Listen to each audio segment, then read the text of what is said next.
Bentahan ng cut flower farm sa mga barangay malapit sa paanan ng Bulkang Mayon humina ngayong undas.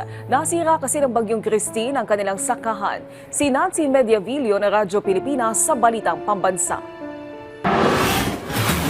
Binaybayin ng Radyo Pilipinas Albay ang mga barangay malapit sa paanan ng Bulkang Mayon na mayroong cut flower farm na dinadayo ng mga mamimili kapag panahon ng undas. Ito ang barangay Alcala, Matnog at Mabinit. Naapektuhan ang mga farm na ito ng bagyong nagdaan. Bagamat may kaunting natitira pa naman na maganda, subalit karamihan ay nasira dahil sa magkahalong mainit na panahon at nasundan ng mga pag-ulan dahil sa bagyo. Ang mag-asawang senior citizen na sina Santos Mendivil at Wilma Pugilia ay nadatnan ng team na namimitas ng natitirang mga bulaklak na hindi nasira ng bagyo. Sabi ni Ginoong Mendivil, halos 3% ng kanyang sakahan ang nasira. Malayo ang kanyang produksyon ngayong undas kumpara noong nakalipas na taon.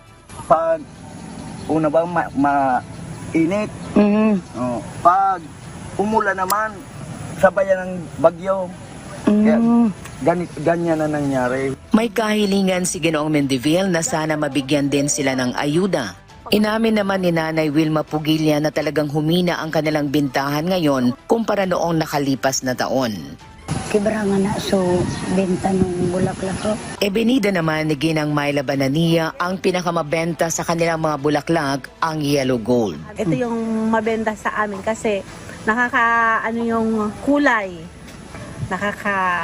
magandang tingnan sa mata. Sa magkahiwalay na pahayag ni Punong Barangay Dennis Buwan ng Barangay Matnog, sinabi niyang halos 80% sa kanyang mga kababayan ay nagtatanim ng flowering plants. Mahigit 2,000 ang populasyon sa barangay na ito at sinabi niyang may ayudang darating sa kanyang mga kababayan. Sa ngayon wala pa naman, pero nag-purchase na po kami ng goods.